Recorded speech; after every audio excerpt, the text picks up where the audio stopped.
காஞ்சிபுரம் பாராளுமன்ற உறுப்பினர் செல்வம் மாநகரின் பல்வேறு பகுதிகளில் வாக்களித்த வாக்காளர்களுக்கு நன்றி தெரிவித்தார்.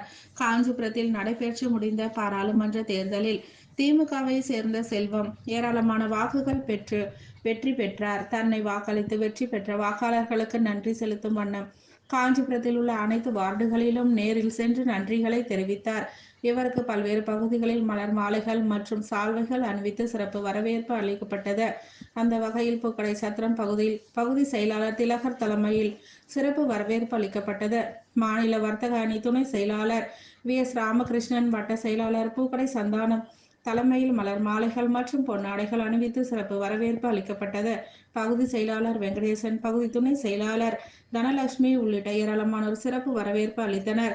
நன்றி தெரிவிக்கும் நிகழ்ச்சியில் விடுதலை சிறுத்தை கட்சியை சேர்ந்த மாவட்ட செயலாளர் மதியாதவன், திருமாதாசன், காங்கிரஸ் கட்சியை சேர்ந்த நகர தலைவர் நாதன் உள்ளிட்ட பலர் கலந்து கொண்டனர்.